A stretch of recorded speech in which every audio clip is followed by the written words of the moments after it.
Bonjour à tous, très heureux de vous retrouver ce dimanche pour un nouveau numéro des Incorrectibles en direct sur Sud Radio et dans YouTube depuis notre chaîne Sud Radio.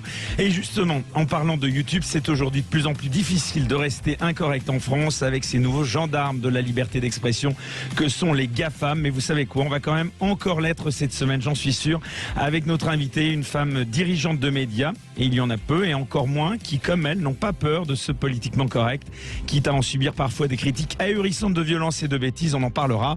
En tout cas, les auditeurs de Sud Radio ne sont pas dupes. Vous avez choisi la bonne émission, la bonne radio, le bon horaire. Merci d'être toujours plus nombreux à nous écouter chaque dimanche.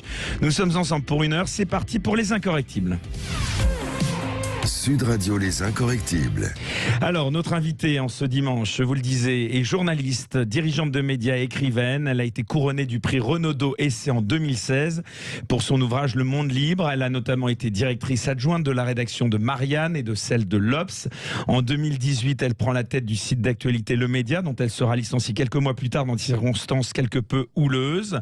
Le 18 juin 2019, elle lance QG, le Média Libre, une nouvelle web TV qui se veut proche notamment des Gilets jaunes et d'autres militants. On va en parler aussi avec elle. Aude Lancelin, vous êtes avec nous en studio aujourd'hui pour évoquer votre dernier ouvrage La Fièvre, paru récemment aux éditions Les Liens qui libèrent. Et bien sûr, vous nous donnerez votre point de vue sur l'actualité du moment. Soyez donc la bienvenue dans Les Incorrectibles. Alors, avant d'entrer dans le vif du sujet, si vous le voulez bien, Aude Lancelin, on va évoquer bien sûr votre dernier ouvrage dans un instant. Mais avant, j'aimerais vous demander quelques réactions, notamment sur ces critiques dont vous avez encore fait l'objet cette semaine après une interview du docteur Louis Fouché. C'était bien sûr sur votre site, je le disais, QG. Je pense notamment à un courageux article anonyme sur le blog de Mediapart. Vous l'avez sûrement vu. Ces critiques, est-ce qu'elles vous atteignent ou au contraire, est-ce que vous dites que c'est la rançon du parler vrai, pour reprendre une expression chère à notre radio ? Bon, déjà, vous le disiez à l'instant, ce papier publié sur le club de Mediapart est anonyme. Donc, ce sont quand même des pratiques de corbeau, de toute façon. Donc, j'imagine que la personne qui l'a fait n'en est pas si fière, pour ne pas mettre son nom. Non, si vous voulez, moi j'ai l'habitude du combat politique. Je pratique un journalisme engagé depuis des années maintenant déjà. Donc ça fait partie. Quand on soulève des points délicats, quand on va dans les angles morts du débat, quand on fait surgir le litige entre le peuple et le pouvoir, on est rarement récompensé par celui-ci et par ceux qui le soutiennent. Mais c'est vrai que là, de manière générale, enfin moi je considère que l'heure est grave, j'ose employer le terme. La liberté d'expression et Twitter, Instagram, YouTube, c'est encore conciliable selon vous? Ou comme Nicolas Bedos, Elise Moon, vous dites que c'est grave ce qu'on vit actuellement, c'est un peu la double peine, la situation sanitaire et le politiquement correct. Elle est en danger selon vous, cette liberté d'expression de Lancelin? Alors selon moi, la liberté d'expression est gravement en danger, la liberté d'informer est gravement en danger dans ce pays, pas seulement, mais prenons le cas de la France, et cela parce qu'il y a la conjonction de plusieurs facteurs en fait. Vous parliez à l'instant des réseaux sociaux, qui sont des grandes... que même Elise Moon soit censurée, enfin voilà, c'est hallucinant. Qui sont des grandes multinationales privées, très souvent américaines, et qui ont un véritable monopole sur la circulation des opinions maintenant. Et sur lesquelles on n'a pas de prise. Et sur lesquels officiellement, en tout cas, de moins en moins de prise, j'ai envie de vous dire, puisque vous pouvez les contacter. Il est très rare que vous ayez une réponse et un arbitrage transparent. On a vu ce qui s'est passé récemment avec Donald Trump. Alors sous les applaudissements des bien-pensants du monde entier, mais il se trouve qu'il était encore, quoi qu'on pense de Donald Trump, il était encore président en exercice des États-Unis, la première puissance mondiale. Et je ne comprends pas comment on peut arriver dans une situation pareille, jusqu'à lui couper tous les micros, tous les réseaux sociaux, toutes les chaînes de télévision. Donc oui, il y a ces aspects-là, les GAFA, qui sont extrêmement inquiétants. Mais malheureusement, il y a la jonction entre ça et une pression... Et la crise sanitaire. Alors, une pression politique extrêmement forte sur la liberté d'informer, depuis l'élection d'Emmanuel Macron notamment. Je vous fais brièvement le panorama. On en est à la 4e loi qui vise directement la liberté d'informer dans ce pays. On a eu la loi sur les fake news, on a eu la loi sur le secret des affaires dès l'été 2018, on a eu la loi sur les contenus haineux en ligne dont on sait quelle interprétation favorable au pouvoir on peut en faire. Et maintenant on a la loi sécurité globale qui, avec son cortège de drones et d'interdiction de diffuser des images de policiers, etc., menace directement la loi sur la liberté de la presse de 1881. Donc on a la jonction entre des multinationales privées extrêmement agressives et un pouvoir politique très agressif à l'égard de la liberté d'informer aussi. Et vous le disiez à l'instant, en effet, tout ça dans un contexte de crise sanitaire. Oui, parce que j'ai vu, bon là on en profite justement, on verra si on est censuré ou pas, enfin on peut quand même encore en parler, les règles notamment de publication de contenu sur YouTube. Alors les gens ne le savent peut-être pas, mais il y a des chartes. Il y a une charte qu'il faut respecter. Et dans cette charte, enfin vous avez dû le voir comme moi, il faut ne pas émettre de critiques à l'encontre de la politique sanitaire locale, pas de critiques sur les vaccins. Ça en dit quoi de la société selon vous, ça? Alors en effet, YouTube a envoyé à toute la rédaction une liste de recommandations de pleine page, d'où il ressort en définitive que vous ne pouvez pas varier d'un demi-centimètre par rapport à la ligne gouvernementale sur la question du Covid. Vous n'avez pas le droit de critiquer librement. Sous peine de vous voir supprimer vos vidéos. Alors, voilà, avertissement, puis suppression de la chaîne directe. Éventuellement, voilà. Voilà, au bout de 3 avertissements. Donc moi, ce n'est pas, si vous voulez, ça n'est pas ma guerre. Je ne suis ni pro ni anti-vax.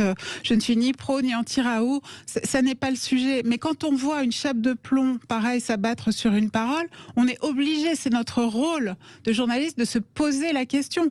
Quand on apprend, par exemple, que la rédaction, il y a eu une dépêche à ce sujet, la rédaction de BFM TV s'apprête à lancer une campagne j'ai vu ça, de vaccination des Français en engageant la promotion de la vaccination par ses présentateurs, c'est ça. Voilà, en engageant l'image et la responsabilité de tous ces gens-là. Mais elle est où la soi-disant neutralité, l'objectivité qu'ils nous vantent en temps ordinaire, ces gens-là? Elle est où cette objectivité quand on en vient à participer soi-même à une politique de cet ordre?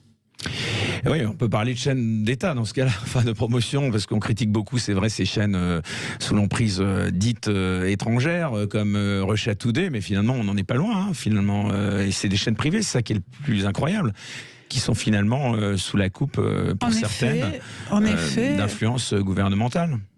En effet. D'ailleurs, quand on voit la situation russe actuellement, le traitement des manifestations pro-Navalny par les autorités russes, on n'est pas très loin du traitement qui a été réservé aux Gilets jaunes lors des week-ends les plus chauds de novembre et décembre 2018, avec jusqu'à 2000 arrestations par jour ces samedis-là, qui étaient soigneusement dissimulées par les chaînes d'État françaises. Alors justement, on y vient, vous en parliez des Gilets jaunes. Alors justement, c'est l'objet de ce livre, je le rappelle, La Fièvre, qui est, selon le mot de votre éditeur, le roman d'une époque de décomposition morale et intellectuelle qui aura laissé s'installer un véritable apartheid entre les classes sociales. Vous y retracez la crise donc des Gilets jaunes à travers l'histoire de 2 personnages, celle tragique de Johan, gilet jaune de 35 ans, interpellé sur les Champs-Élysées pour avoir lancé un pavé, un geste qui va lui valoir une condamnation à 4 mois de prison avec sursis et dont le destin va basculer à jamais. L'autre, c'est celle d'Eliel Laurent, un journaliste trentenaire à Libération, d'abord méfiant à l'égard de ces gilets jaunes qui ne correspondent pas à l'idée qu'ils s'en faisaient. Il va se prendre peu à peu d'empathie pour eux, en particulier pour Johan, à qui il va consacrer un joli portrait, quitte à remettre en cause ses idées et à se fâcher avec son milieu. Alors vous êtes inspiré d'une histoire vraie pour écrire ces 2 personnages, notamment, les vies de ces 2 personnages, notamment celle de Johan, à qui vous dédiez ce roman. Ce jeune chômeur a fini par se suicider. Qu'est-ce qu'il s'est passé exactement, Lancelin ? Alors, on ne le sait pas forcément. Non seulement il y a eu les victimes visibles de la répression des Gilets jaunes, il y a eu les éborgnés, les mains arrachées, il y a eu les gens qui ont fait de la prison ferme, il y a des gens qui sont encore en prison à l'heure où on se parle pour des faits totalement mineurs, pour l'exemple. Mais on le sait moins, il y a aussi toute une partie immergée de l'iceberg, de toute une partie de souffrance qui a été occultée. Et il y a eu beaucoup de suicides vers la fin du mouvement des Gilets jaunes. Quand je parle de fin, le mouvement des Gilets jaunes, il est éternel à certains égards. Il continuera d'inspirer les Français, la politique française. Mais dans sa partie... Vous le pensez vraiment, ça encore, oui? Je le pense, oui. Je pense que ce qui a émergé à ce moment-là... Vous ne pensez pas que cette crise sanitaire, finalement, aura la fin des Gilets jaunes? Alors, évidemment, depuis le mois de mars 2020, le mouvement a été fracassé, alors qu'il n'était pas déjà en très grande forme, mais il a été brisé par le confinement. On ne sait pas d'ailleurs ce qui se serait passé, puisque souvenez-vous, il y avait une jonction en train de s'opérer entre la grande grève, la plus grande grève de la Ve République dans les transports contre la réforme des retraites, et le mouvement des Gilets jaunes. Il y avait une agitation colossale dans le pays. Et puis, lors d'un conseil des ministres extraordinaire, le 1er mars 2020, plutôt monsieur Édouard Philippe et les autres, plutôt que de s'occuper de la situation sanitaire, plutôt que de prendre enfin les mesures qui s'imposaient, ont passé la réforme des retraites au 49.3, ce qui est un acte de trahison et d'un cynisme, un acte d'un cynisme total. Et après, on ne peut pas s'étonner que les gens n'aient pas confiance dans la parole publique. On ne peut pas s'étonner qu'ils se croient victimes d'un hold-up ou toutes ces théories conspirationnistes qui circulent. La parole publique est tellement prostituée, elle est tellement mensongère, maintenant ouvertement mensongère, que la confiance nécessaire entre un peuple et ses dirigeants n'est plus là. Donc la situation est extrêmement dangereuse. Mais pour revenir au mouvement des Gilets jaunes, vous m'interrogiez sur ce qui est arrivé à des gens comme Johan, donc qui inspire le héros de La Fièvre.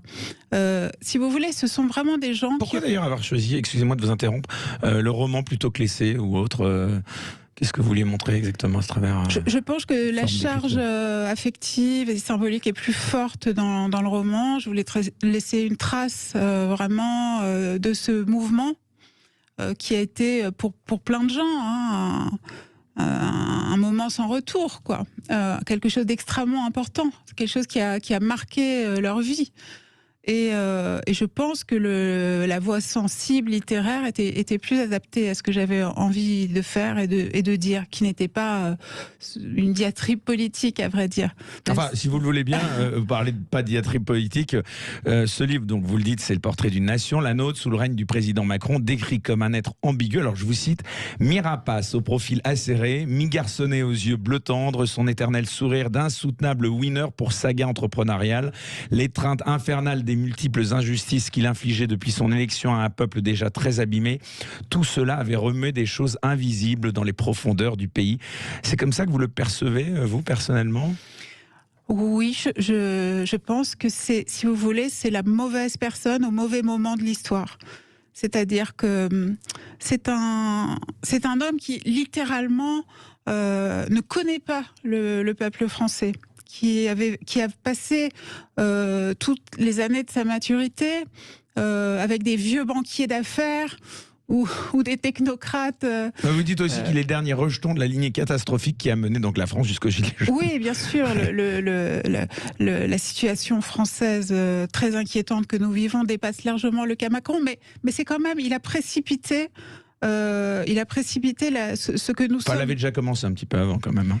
Alors, moi, je pense que on peut s'interroger, c'est de la politique fiction toujours amusante, mais on peut s'interroger sur ce qu'aurait fait un Jacques Chirac, que je ne place pas au sommet des dirigeants à travers les âges, mais s'il avait vécu un mouvement comme le mouvement des Gilets jaunes. Et moi, je pense qu'il y avait des choses à faire. Il y avait des gages à donner au peuple français. Il y avait un dialogue véritable, je ne parle pas du pseudo grand débat. Je pense que la voix qui s'est fait entendre à ce moment-là, la voix du peuple qui s'est fait entendre à ce moment-là, l'exigence de justice et de respect, elle méritait d'être entendue. Et ça n'a absolument pas été fait par Emmanuel Macron. Et comment justement vous décririez la façon dont ce gouvernement au pouvoir a répondu à cette crise ? Par l'esquive totale. Par l'insulte, puisque à Noël 2018, Emmanuel Macron a même parlé de foule haineuse pour caractériser des classes populaires qui ne s'étaient pas manifestées sur la place publique depuis 40 ans, qui enfin arrivaient dans la lumière avec tous leurs espoirs. Et il les a désignés, lui et la classe qui soutient Emmanuel Macron, comme des gens laids, comme des gens dangereux, comme des gens haineux, comme des gens ridicules dans leur façon de s'exprimer, dans leur façon de s'habiller. Méprisante. Il y a eu un racisme social pendant un an, qui s'est donné libre cours sur toutes les antennes. Les gens de pouvoir, selon vous, ils sont complètement déconnectés de certaines réalités, selon vous ? Enfin, de ce type de réalité ? Je pense que... De ce quotidien que vivent certaines de ces personnes ? Je pense qu'Emmanuel Macron incarne un petit peu à cet égard le terminus de cette classe politique française décadente de la Ve République. Lui, si vous voulez, je vais prendre un exemple. Il y a quelques jours, le 4 février, il était invité par un think tank américain à s'exprimer sur les événements du Capitole. Et il a fait cette sortie scandaleuse qui a été abondamment commentée. Il a comparé les insurgés du Capitole aux Gilets jaunes. Il a dit France 2018, États-Unis 2021, même processus. Voilà. Bon. Et on s'est beaucoup concentré sur cette comparaison avec les Gilets jaunes, qui, il est vrai, est scandaleuse. Et c'est vrai que bon, il y a un esprit très revanchard de Macron dans cette affaire, puisqu'il a quand même été humilié par les Gilets jaunes. Et d'une certaine façon, on peut dire que son quinquennat a été fracturé en deux par l'événement des Gilets jaunes. Mais oublions ça et voyons ce qu'il dit dans cette intervention exactement. Il met en cause les réseaux sociaux. Il dit ça, c'est le phénomène des réseaux sociaux, c'est la haine des réseaux sociaux, c'est un tournant anthropologique. Nous devons y faire face. Et ça, c'est très inquiétant en fait, ce qu'il est en train de dire à travers ça. Parce que le président de la République française est en train de nous expliquer que les gilets jaunes, c'est-à-dire des gens manifestement dans une grande précarité, des gens pauvres qui se sont manifestés pour un peu plus de justice, pour avoir quelques miettes, eh bien ces gens-là ne sont en fait, aux yeux du président de la République française, que des abstractions de réseaux sociaux, quasiment des mèmes, des Sims. Et sur cette question-là, il a toujours été dans cette lignée-là, Macron. Il avait, quelques semaines après le démarrage des Gilets jaunes, il avait dit Éric Drouet, mais Éric Drouet, qu'est-ce que c'est ? C'est une créature de réseaux sociaux. Et il avait mis à la fois en cause les réseaux sociaux, les Russes, l'ultra-gauche fantasmatique. Et quand on voit ça, on se demande d'ailleurs qui sont les véritables complotistes, parce que c'est une analyse de la situation politique créée par les Gilets jaunes qui est totalement hors sol, totalement hors réel. Et malheureusement, c'est ça. Oui, avant c'était populiste, hein. L'insulte à la mode, maintenant c'est complotiste, voire rassuriste maintenant pour la crise sanitaire. Voilà, alors ça c'est la nouveauté avec le Covid, rassuriste. Et vous, justement, Aude Lancelin, parenthèse, femme de gauche, subir aujourd'hui parfois les mêmes insultes que ceux à l'opposé de vos convictions politiques, là aussi, c'est dingue, quoi. Voilà, bah oui, je suis à la fois, je suis en même temps islamo-gauchiste. Vous êtes toujours de gauche quand même. Mais aussi, voilà, bah, à partir du moment où vous posez des questions sur l'Union européenne, sur l'euro et sur la politique Covid, vous êtes quasiment un nostalgique du Troisième Reich. Voilà le niveau de débat dans lequel on est dans ce pays. Bon, ça ne me dissuadera pas de me battre, mais c'est vrai que c'est Vous faites partie de ces 66 millions de procureurs. Absolument. Et vous le revendiquez. Oui. Mais alors justement, en préambule de votre roman, vous citez les confessions d'un révolutionnaire de Pierre-Joseph Proudhon. Je le cite, la peur du peuple est le mal de tous ceux qui appartiennent à l'autorité. C'est la peur par conséquent, selon vous, qui a guidé les décisions et entraîné un tel surcroît de violence lors de ces Gilets jaunes. Comment est-ce que vous avez perçu la réponse policière qui a été faite à ce mouvement ? Oui, ben je pense que le pouvoir étant réellement acculé... Didier Lallement est toujours en poste ? Il est plus que jamais en poste, même à vrai dire. Il est l'homme de la situation, lui, parce que... L'archétype de la brutalité de ce gouvernement, selon vous ? Mais oui, il est la vérité, il est le symptôme de ce gouvernement. Parce qu'en réalité, pour plein de gens de la République En Marche, ça fait tâche, un personnage comme Didier Lallement. On le dirait sorti d'un film de Papy fait de la résistance, tellement il est caricatural. Donc ça fait tâche dans cet univers-là. Et pourtant, on le laisse. Et on le laisse parce que c'est ça la vérité de ce régime. Il ne tient plus que par la police et la brutalité. Il faut quand même reconnaître qu'il y avait... Vous ne reniez pas quand même qu'il y avait la part de violence aussi de la part des Gilets jaunes ? C'est une insurrection. Donc, dans une insurrection, effectivement, il y a de la casse. Bah oui, mais regardez, il faut bien y répondre quand même quand il y a des policiers qui ont été victimes de cette violence, parce qu'il y en a eu quelques-uns. Disons que les dégâts ont été en très grande partie, avant tout, matériels. les blessures sur force de l'ordre, sont quand même extrêmement marginales et minoritaires par rapport à la gravité des blessures infligées aux Gilets jaunes. Je ne vais pas faire une compétition des blessures, mais enfin, c'est un fait. Donc, oui, c'est quand le peuple sort de son lit... On aurait pu l'éviter, cette violence, selon vous, de part et d'autre. Je pense qu'elle a été encouragée par l'absence totale de réponse, par le mépris, par les insultes, qui ont véritablement enquisté le mouvement pour des mois. Mais on ne peut pas à la fois être l'héritier dans ce pays de 1789 et pour les gens de gauche de l'histoire de la commune et se dire horrifié parce que des poubelles ou des trottinettes sont en feu. Voilà, je pense qu'il faut être cohérent. Votre avis sur l'IGPN, est-ce qu'on peut parler d'organisme indépendant, selon vous ? Alors, absolument pas. Je crois qu'on sera d'accord sur la question. Non, c'est même une singularité, une triste singularité française. C'est qu'on est le seul pays en Europe à avoir une police qui s'auto-absout, qui s'auto-surveille. Et si vous voulez, je crois que vous avez reçu récemment Alexandre Langlois qui le dit de façon très forte. On ne peut pas à la fois n'avoir de violences policières qui ne sont corrigées que par l'IGPN et en même temps retirer aux simples citoyens et aux journalistes le droit de filmer ces violences. Il faut quand même être cohérent là aussi. Donc, oui, je pense qu'une réforme de l'IGPN est absolument indispensable.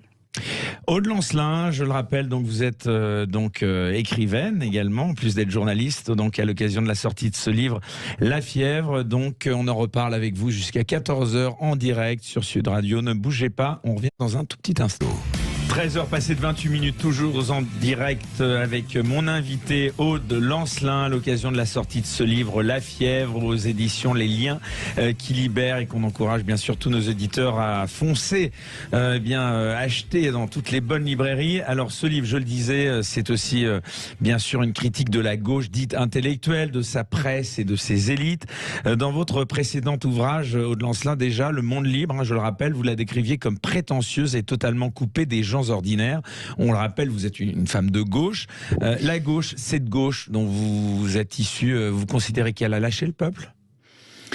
Oui, alors c'est un point extrêmement important dans toute la séquence Gilets jaunes, c'est qu'en effet, cette répression n'aurait pas été possible sans la collaboration passive, au moins, de la classe intellectuelle, d'une grande partie de la classe intellectuelle et de la gauche française.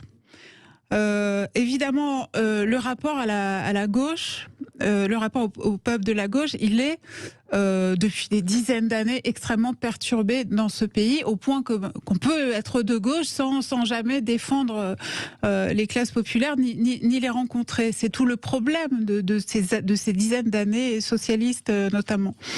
Mais c'est vrai que je fais un portrait extrêmement mordant de la classe intellectuelle, une satire. J'espère que c'est un peu drôle dans ce livre, de ce genre de personnages. Qui pour moi sont finalement résumés magnifiquement par une phrase de Guy Debord qui parle du personnel florissant des syndicats, des politiques et des universitaires de la gauche qui sont prêts à prolonger la plainte du prolétaire de 1000 ans à condition qu'il reste leur avocat, leur unique défenseur. Et c'est vraiment ça. Il y a beaucoup de postures dans ce milieu-là. Il y a on se surveille. Et ça, c'est plus important que de faire avancer véritablement dans les faits la situation et d'améliorer le sort du peuple. Finalement, il y a un renoncement dans la gauche aujourd'hui. Finalement, la gauche est habituée à perdre. D'ailleurs, je crois qu'elle a fait quasiment une croix sur 2022 au point où nous en sommes. C'est ce que j'entends dans tout le milieu, en tout cas. Du moment que vous restez pur dans votre posture, perdre finalement. Mais là, ça s'annonce plus compliqué pour Emmanuel Macron en 2022. Encore les derniers sondages, enfin le dernier sondage dont le seul premier tour, enfin sondé, a été publié par les médias, mais on s'est étonnamment, on n'a pas vu le deuxième tour, qui avait été dans ce sondage projeté par Harris Interactive, qui projetait donc Marine Le Pen à 48%. Donc là, on est plus dans la même, on est dans la marge d'erreur, quoi. 48-52 pour Macron. Alors évidemment, il faut toujours se méfier de ce genre de sondage parce que... Non mais là on se dit s'il reconfine et qu'il perd ses 2-3%, ça fait basculer. Mais le pouvoir, les médias du pouvoir ont intérêt à faire monter ce cliffhanger et bientôt on va à nouveau nous dire qu'il faut sauver la France du fascisme et voter Emmanuel Macron.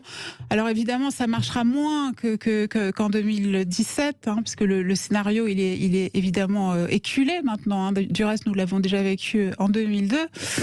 Et je pense qu'effectivement... Vous ne croyez pas à l'émergence d'une nouvelle voix, d'un nouveau visage à gauche ? On parle d'Arnaud Montebourg, on parle peut-être de Christine Taubira. Je souhaite qu'une candidature rassembleuse, populaire, forte émerge.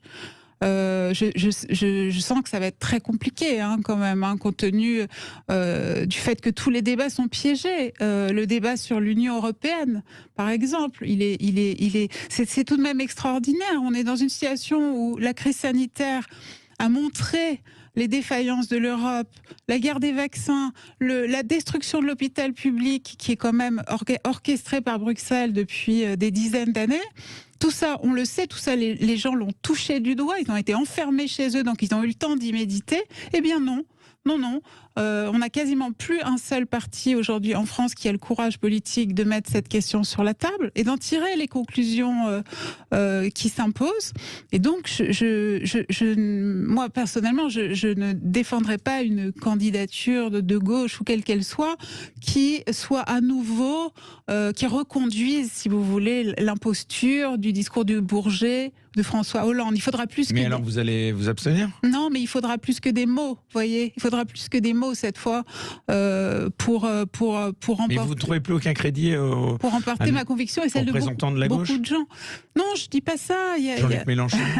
Non, bien sûr que non. Je dis pas ça. Et le programme de l'avenir en commun reste un grand programme. Maintenant, est-ce qu'il y a les forces politiques derrière au sein du pays pour le porter au pouvoir et pour le porter tout court ? Ça reste vraiment une autre question. Mais si vous voulez, oui, ces gens se sont...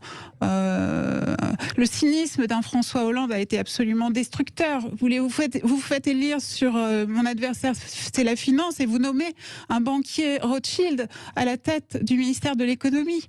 Et ce pays est en train de crever de ce genre de mensonges. Nous n'en voulons plus. Donc oui, donc Marine Le Pen, forcément, de façon prévisible, est en très bonne position. C'est d'autant plus terrible que elle n'a quasiment plus de programme économique. Enfin, moi, si vous pouvez m'expliquer ce qu'est le programme économique du Rassemblement national aujourd'hui, je suis preneuse. Parce que elle se borne, elle l'a dit il y a 2 jours, ses premières mesures concerneraient l'immigration, les visas, le droit du sol, le droit du sang, et où est la réponse à tous les problèmes justement soulevés par les Gilets jaunes ? Où est la justice fiscale dans cette affaire ?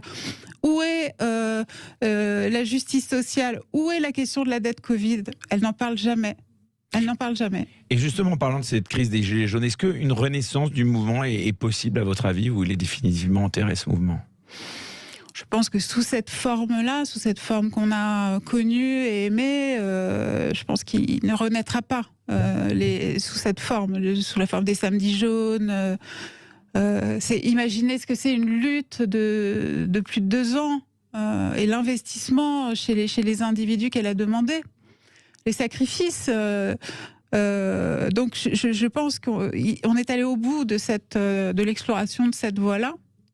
Et maintenant, il y a la voie électorale en laquelle certains ne croient plus du tout. Et puis sinon, on passe carrément à la voix Francis Lalanne. Oui, j'allais vous en parler. Hein. Et qui encourt une peine grave, hein, de prison. Absolument. Et d'amende, mais bon. Qu'est-ce que vous en pensez, parenthèse, d'ailleurs? Alors moi, ce que j'en pense, c'est que c'est un personnage... fantasque, mais attachant. Fantasque, mais extrêmement sympathique. Extrêmement sympathique, je tiens à le dire. Moi, j'avais brièvement discuté avec lui. C'est lui qui m'avait appelé en pleine séquence Gilets jaunes au moment des élections européennes. Et on sent qu'il est véritablement habité par ces questions-là, qu'il est sincère, qu'il ne cherche aucun... profit personnel dans cette affaire où il s'est fait au contraire beaucoup d'ennemis, où il s'est fait ridiculiser et insulter. Par contre, le coup du putsch militaire, là, moi, l'appel à l'armée, c'était totalement impossible dans mes coordonnées politiques. Donc voilà. Maintenant, il est certainement moins ridicule que beaucoup de ceux qui l'agonisent en ce moment. Et effectivement, oui, il risque quelque chose, car l'appel à l'insurrection est réprimé par le droit français.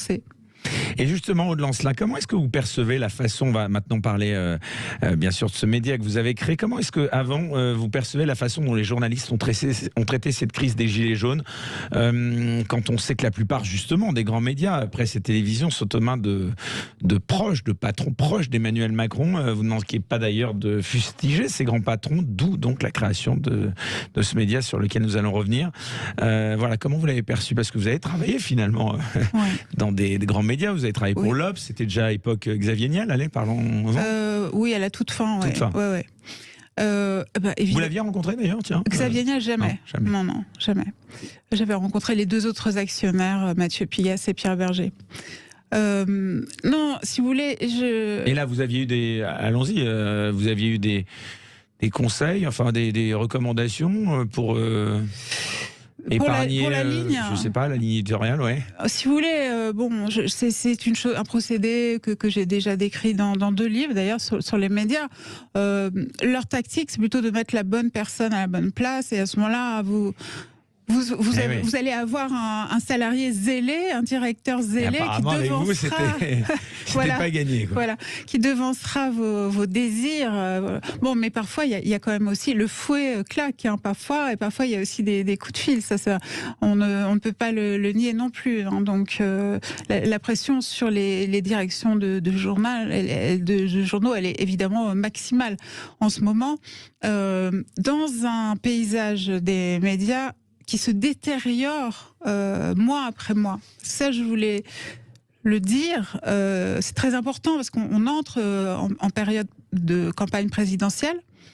On avait déjà vécu en 2017 une campagne présidentielle dans laquelle les médias du CAC 40 ont pesé de tout leur poids en faveur de leur chouchou, Emmanuel Macron. Mais il faut savoir, les gens doivent le savoir, on entre dans une période finalement encore pire, encore plus concentrée au niveau du capital, puisque maintenant, on a Bernard Arnault et Vincent Bolloré qui sont déjà des très grands actionnaires de médias qui possèdent déjà beaucoup de titres dans le pays, mais qui sont encore en train... Qui vont se répartir, hein, d'après ce qui se trame, hein, on le dit. Voilà. Encore peut-être les restes, en tout cas, de ce qui existe encore chez Lagardère, par exemple. Là, on le voit bien, là, cette guerre fratricide entre ces deux grands patrons. Justement, alors vous en avez tiré la conclusion, donc on ne va pas revenir sur ce passage aux médias qui là aussi a été apparemment assez sportif, hein, mais en tout cas aujourd'hui vous avez donc décidé, enfin c'était déjà depuis 2019, mais donc de créer votre propre média, Quartier Général, le Média Libre. Vous l'avez donc lancé en 2019 suite à vos départs fracassants du média. Oui, qu'est-ce qui s'est passé en quelques mots? Il semblerait qu'on vous ait reproché votre management qualifié de brutal, hein, et d'avoir diffusé des informations erronées sur votre employeur. De votre côté, vous aviez dénoncé un putsch. C'est ça, parce que le média aujourd'hui... Non. Non. En gros, c'est très simple ce qui s'est passé. Non, moi j'ai choisi, je ne suis pas, contrairement à ce que vous disiez tout à l'heure, restée quelques mois, je suis restée quasiment plus d'1 an et demi. Dans la très jeune histoire du média, c'est beaucoup. Moi j'étais là à la fondation, j'étais là dès la fin 2017. Donc, non, moi, si vous voulez, je suis entrée aux médias après avoir été licenciée du Nouvel Obs. Et j'étais un petit peu dos au mur, si vous voulez, hein, parce que quand on fait un bond hors du rang dans le milieu des médias, il est très difficile de retrouver du travail. Donc moi, j'étais au chômage de longue durée et j'ai eu cette proposition du média où j'étais journaliste de base, ce qui m'allait très bien, c'est vraiment ce que je souhaitais. Le média est entré dans des crises à répétition terrifiantes qui n'avaient aucun rapport avec moi, parce que moi j'étais journaliste de base. Ça concernait Sophia Chikirou, ça concernait Gérard Miller, ça concernait tous les gens à la Fondation du Média qui se sont littéralement entretués au point de provoquer le départ de Sophia Chikirou de la France Insoumise, du média. Et là, on m'a littéralement forcé la main pour devenir la figure, la présidente du média, ce que je ne souhaitais pas. J'avais déjà refusé à 2 reprises d'être directrice de la rédaction. On m'a littéralement... Messieurs Gérard Miller et d'autres m'ont dit, si tu ne prends pas ce poste, nous fermons le média cet été. Je l'ai fait pour sauver l'emploi, au contraire. Je l'ai fait pour ça. Et je ne souhaitais absolument pas occuper de fonction hiérarchique, jamais à nouveau dans ma vie. J'étais très heureuse d'être revenue vraiment au terrain. Voilà. Après, les Gilets jaunes ont commencé. Ça a été une saison extraordinaire. On a connu un immense accroissement de l'audience. Mais on est passé à des millions de vues, ce qui ne s'était jamais vu dans l'histoire de ce jeune média. Sauf que dans les coulisses, pendant que nous on courait sur le terrain, des choses se préparaient. Et effectivement, moi j'ai souhaité, c'est moi qui ai démissionné de la présidence du média, parce que je ne me retrouvais plus dans ce lieu. Et après, pour se venger, 2 mois plus tard, on est allé, ces gens qui m'ont poussé, sont allés me salir, c'est tout ce qui s'est passé. Aude Lancelin, vous êtes notre invité dans Les Incorrectibles cette semaine. On va continuer de parler de ce nouveau média, cette fois celui que vous avez créé, Quartier Général, le média libre. On en reparle dans un instant. On revient, à tout de suite. Toujours en direct jusqu'à 14h avec notre invité cette semaine, c'est Aude Lancelin, donc écrivaine à l'occasion de la sortie de ce livre La Fièvre aux éditions Les Liens qui libèrent, mais aussi pour nous parler de ce média, ce jeune média, puisqu'il a été créé en 2019 suite à ce départ. On en parlait du média, là pour le coup, l'autre.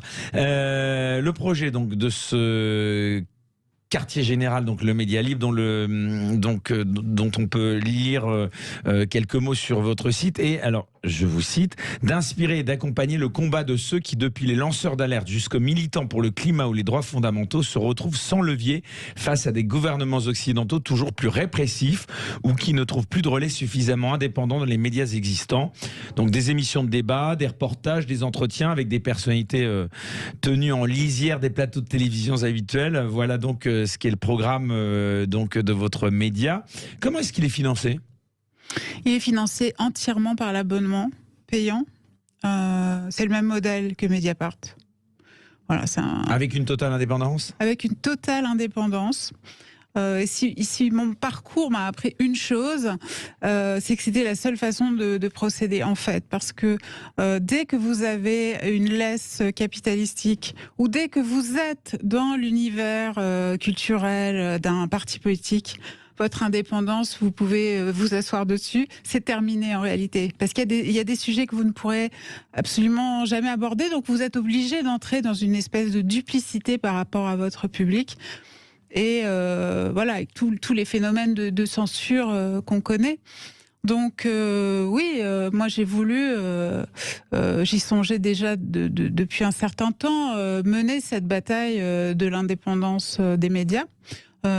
Pour le moment, elle est réussie au sens où nous sommes à l'équilibre. Alors évidemment, ce qui est remarquable. Ce qui est énormément de travail et un gros défi. En à peine plus d'1 an.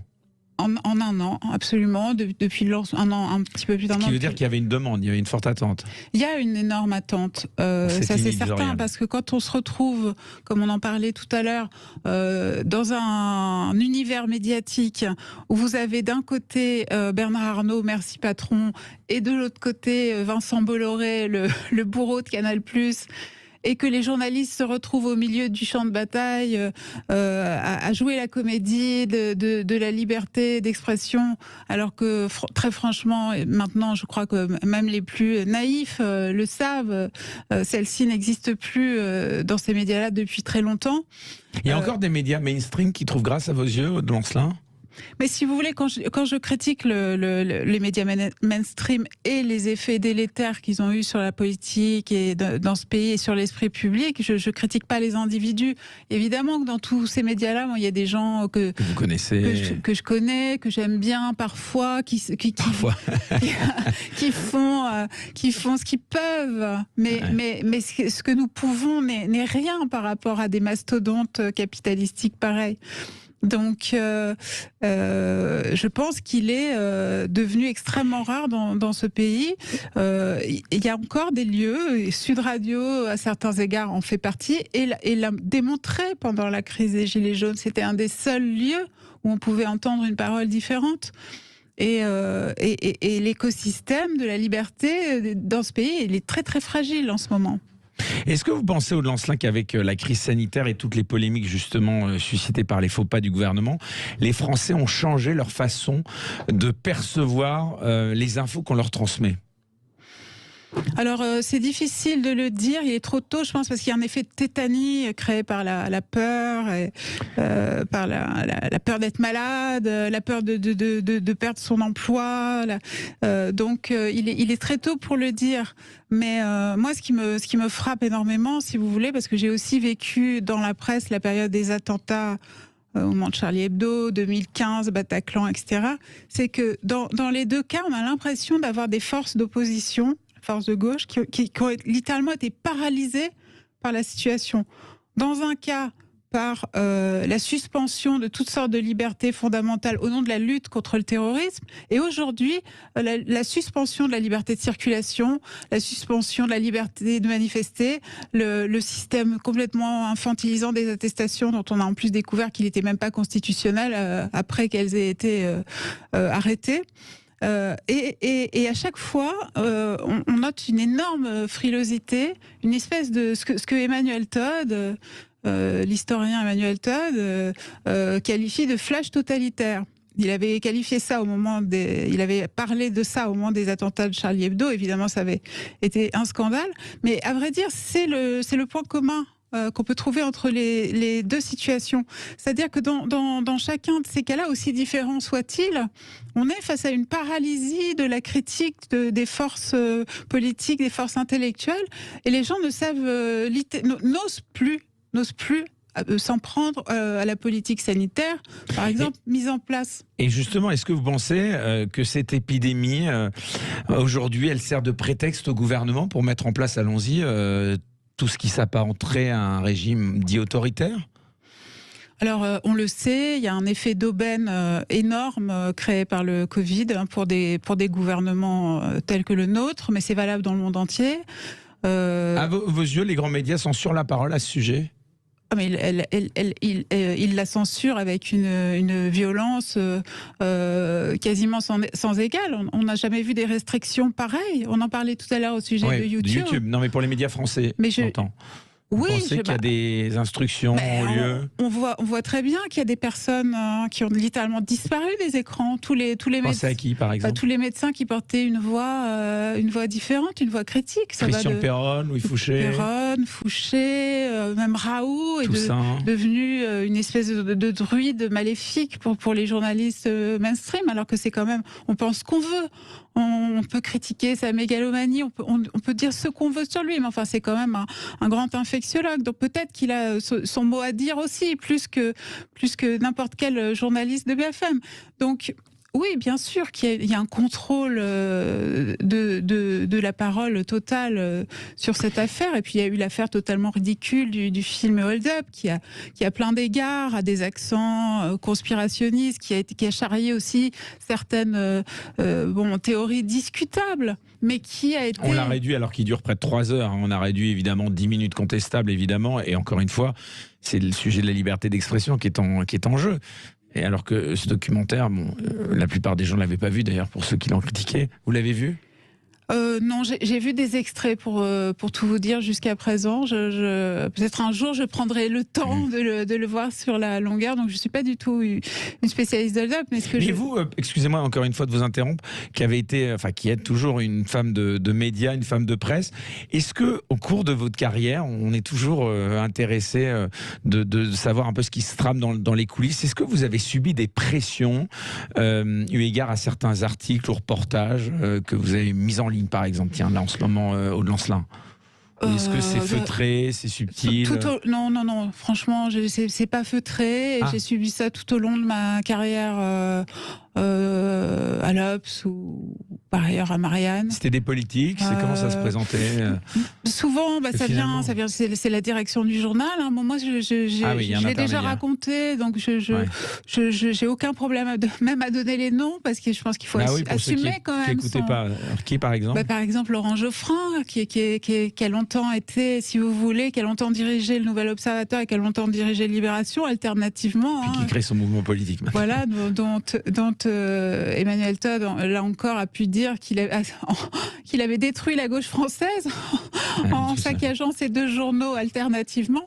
Non, mais c'est vrai que c'était vraiment des relectures, au fond, extrêmement dures, où il fallait âprement, ligne à ligne, défendre son point de vue. Et ça pouvait déboucher sur carrément des censures caractérisées, des suppressions de phrases, des suppressions d'articles entiers, oui, bien sûr. Mais vous croyez que c'était aux ordres d'une hiérarchie encore politiquement supérieure? Ça dépend des cas. Bon, dans un cas comme lui, c'est un convaincu, hein, c'est un croyant de l'idéologie néolibérale, donc il n'y a pas besoin, personne ne l'a forcé à se comporter comme ça avec les journalistes. Donc il le faisait de bon cœur, si vous voulez. Bon, il y en a d'autres. Aujourd'hui, c'est un profil de manager dans la presse assez courant qui le font par terreur de l'actionnaire, tout simplement. Et la terreur, elle est